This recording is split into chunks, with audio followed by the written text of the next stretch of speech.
byiza rero ubu imara ibi video ubundi video yagomye kuba nk'ibaruwa nandikiye umuntu ariko reka nyikuremo video ko video ari zo nkora.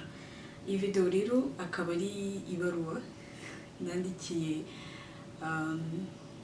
umugenzi wanjye yaba ari umukobwa uri hagati y'imyaka 23 kuzamura. Dore ibintu ntekereza ko kuzamura ntabwo mvuga kugera kuri za 40 kuko ntabwo ndahagera ariko hari ibintu nifuza ko iyo nza kuba nzi kugera ku myaka mfite hahandi ubu kabakaba nyine third level nibiri ibintu nari kuba mbizi. N'abatindiye rero umukobwa mwiza inshuti yanjye murumuna wanjye nyihanganira ndasoma kuko nabyanditse ariko ibi bintu byose ngiye kubwira ni ibintu bivuye ku mutima wanjye. Icyambere nakubwira nk'inama iryo shuri urimo ndavuga kwa ishuri risanzwe yaba ari secondaire yaba ari université rikomeze. Ni kenshi nashatse kuva mu ishuri yaba ari muri secondaire yaba ari muri université ariko ahantu ngeze ubu ngubu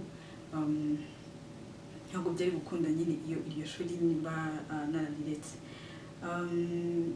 Ikintu cyiza nuko umubyeyi wanjye ntabwo ari kunyemerera ko ndivamo kuko ntabwo ari kwemera ko nta mu rugo we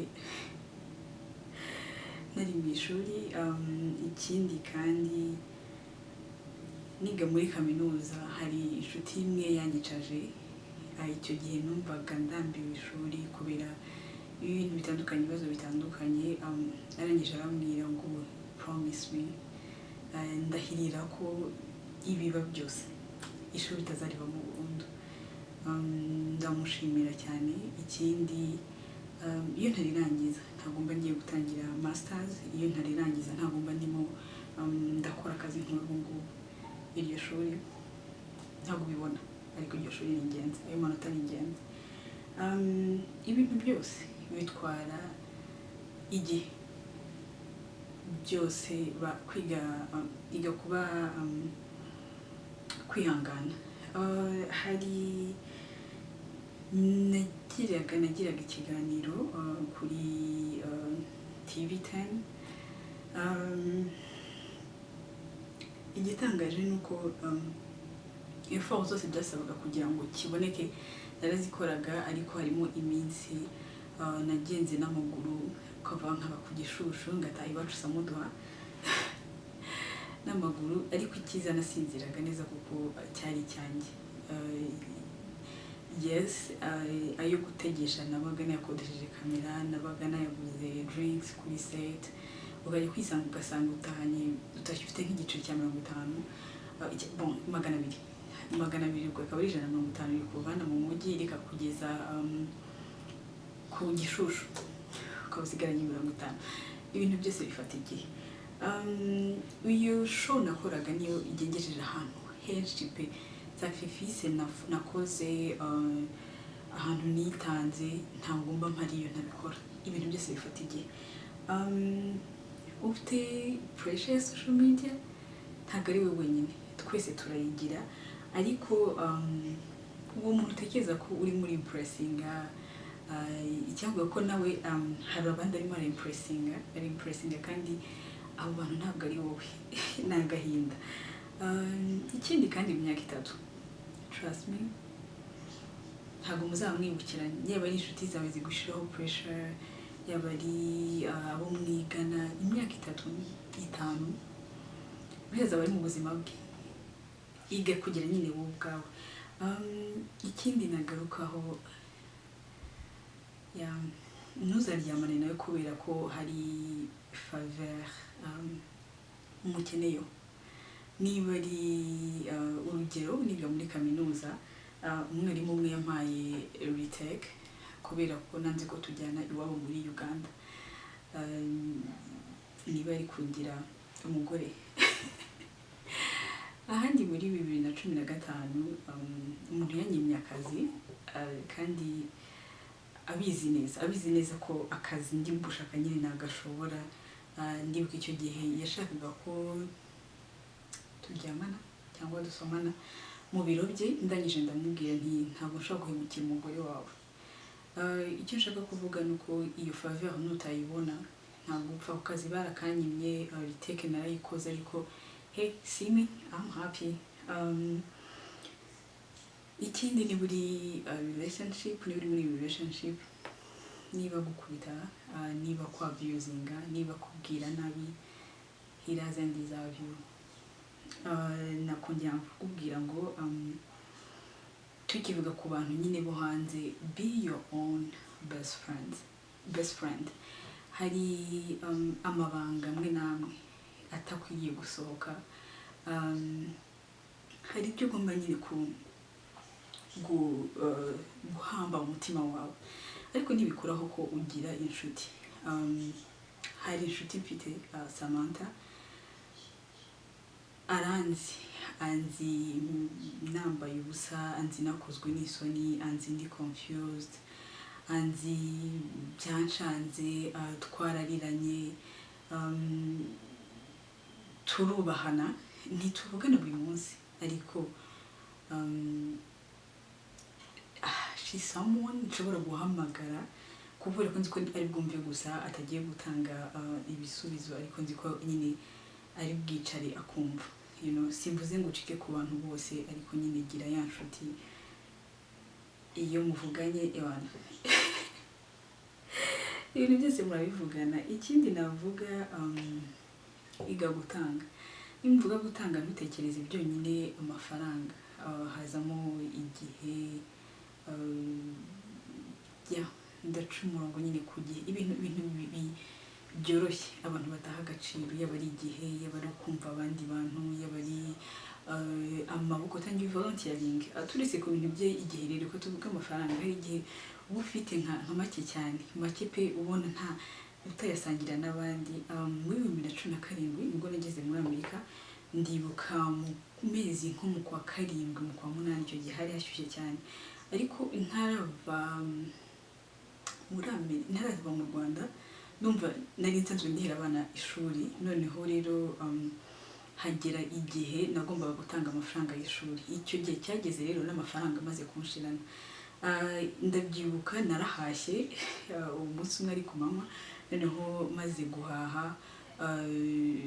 ariko nari mbizi nsigarana amafaranga $300 imbere n'inyuma, kandi icyo gihe narakodeshaga inzu n'iki byose. Ubu utekereza nzavana ahandi, nzahaha iki, bizagenda gute?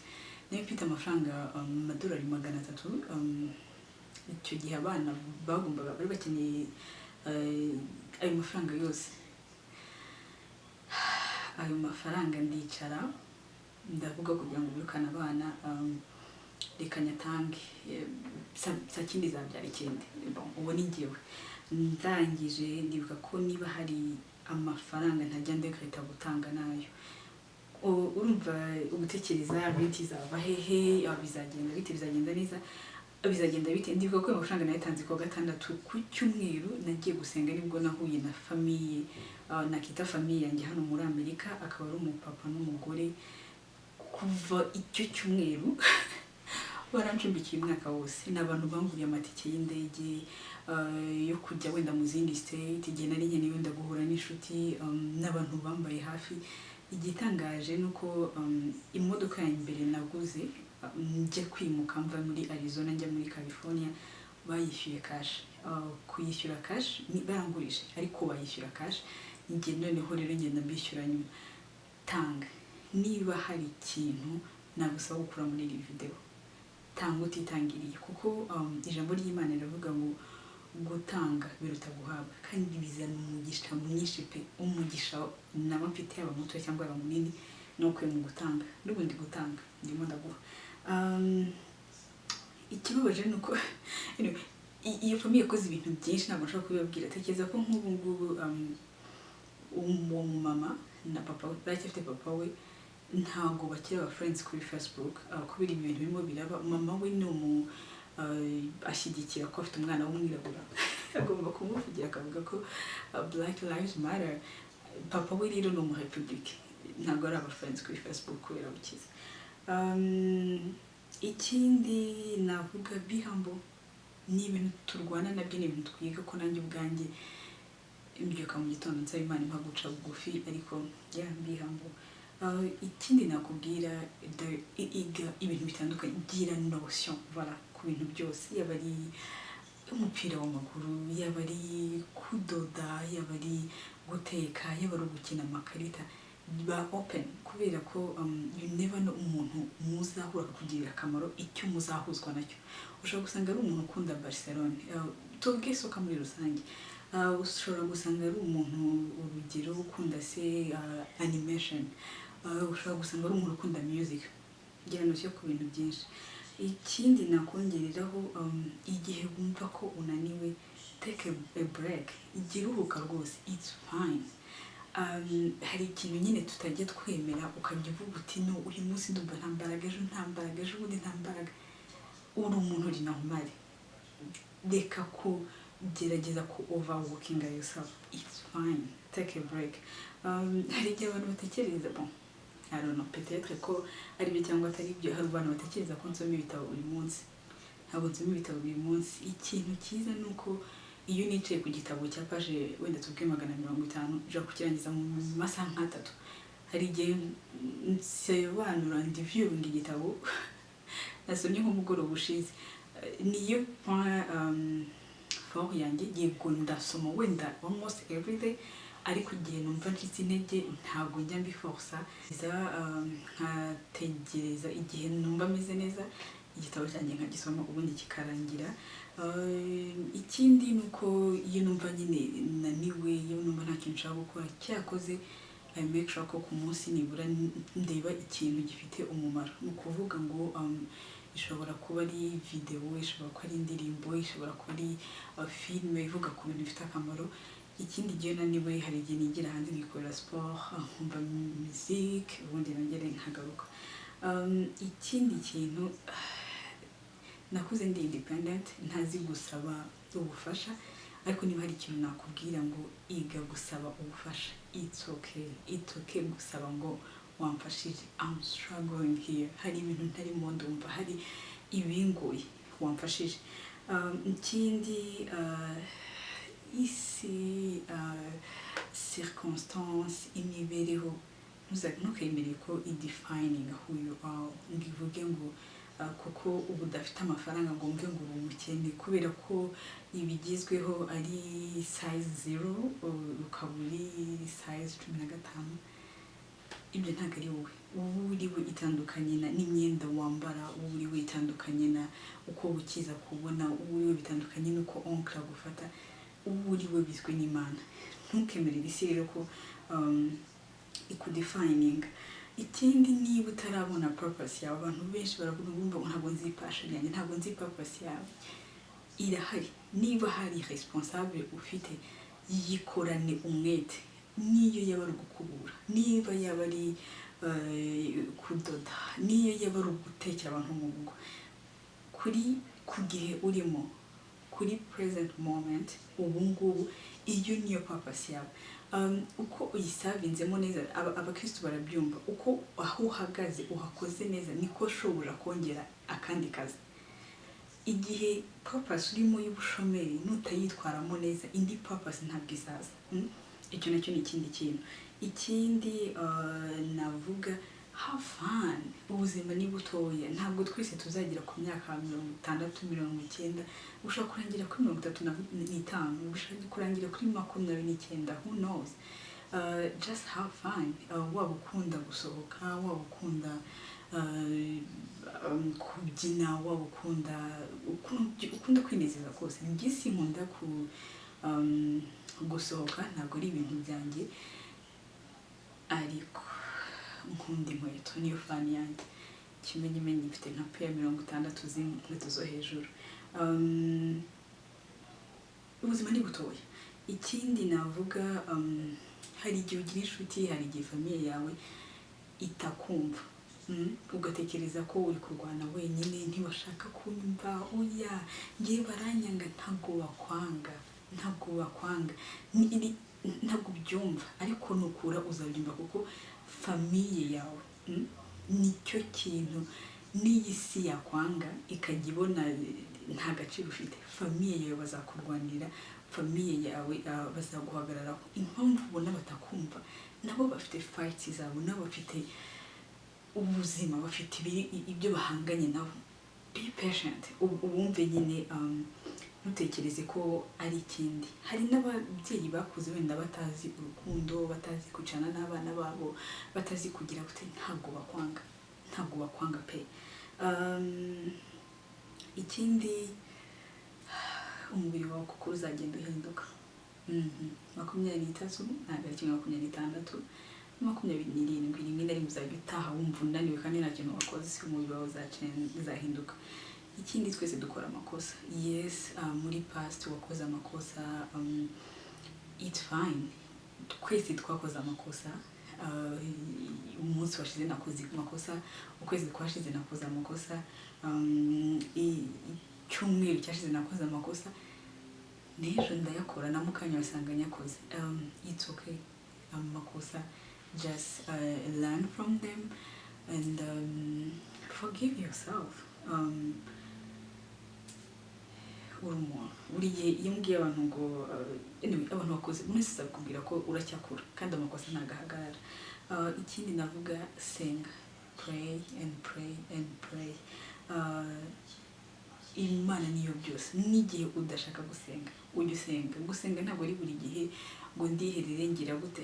Hari igihe mbyuka Yesu nkamubwira rero kamubwire Yesu, uyu munsi ntabwo uri kuvamo, urabizi ibiri mu mutima, bye na hejuru. Ikindi, work hard, ufuke ukora cyane, kuko nta gishimisha nko kubona umusaruro w'ibintu wakoreye. Ikindi navuga, don't underestimate yourself. Ntugatekereze ko kubera ko uryamye muri icyo cyumba, wicaye muri iyo ntebe, ntabwo agaciro kawe karangirira aho ngaho. Ntabwo kubera ko utabona ko abantu baguhaye attention, kubera ko ibintu bitarimo biracamo, kubera ko uri confused, kubera ko uwo musore mwanganye, kubera ko ntabwo ari iherezo ry'isi. Kandi uzirikane ko turagukunda, hari abantu tugukunda tutakuzi. Iyo tugera Imana tuba tuziranye nawe, ariko hari abantu duhari twifuza kukubona utsinda, hari abantu who are rooting for you, hari abantu dushaka ko utera imbere, nta zindi nyungu zirimo. Urakundwe rero, icyo kintu ukizirikane, kandi Imana yakuremye ifite plan kuri wowe. Niba ubyutse mu gitondo ukagira nimugoroba, He has a plan on your life. Ikindi cya nyuma, be grateful. Buri gihe wige gushima, kandi bya bindi bivuye ku mutima bitarimo uburyarya. Ndangirije rero mu gushima, reka nshimire umuntu wese yaba ari kuri kamere kuri mwebwe, wowe uri kureba iyi video, ndagushimiye wowe uyisharinga, kuko ni yaba ari mushiki wawe, yaba ari girlfriend wawe, yaba ari umuntu muziranye inshuti, ndagushimiye. Sinareka gushimira umubyeyi wanjye, mama wambyaye arandera, abo twavukanye, my siblings, oncle wanjye, mon chéri, mon oncle, wakomeje, ni umuntu warwaniye ishyaka ryanjye cyane. Inshuti zahindutse famiye, ndabashimiye cyane. Abantu twagiye dukorana cyangwa se n'ubu dukorana, inshuti mfite ubu ngubu, abantu tuvugana buri munsi, abantu bansapotinga, Imana ibaha umugisha. Kandi sinarorera no kuvuga umuntu wese wagize doute kuri njyewe, umuntu utarigeze wizera nyine ko hari ikintu umuntu yavamo. Aracyari urugendo, ntabwo mbivuga ibi ngibi nkaho ndi umu expert mu kintu runaka, nta na kimwe ndimo expert. Cyakoze hari decades ebyiri maze mbayeho, ndashima Imana, niho mpera mvuga. Ntabwo ari amasomo ndi gutanga, ni experience ndimo nyine ndasangira y'ubuzima. Rero ku bantu mwandabutinze, abantu n'ubu ngubu nyine batanyizera still, it's okay, I love you, kuko nanjye ubwanjye hari igihe ntajya niyizera, hari igihe nanjye ubwanjye njya niduta. Rero ndabumva ibihe byiza ndabakunda uzirikane ko urakunzwe ejo hawe ni heza kuruta uko ubitekereza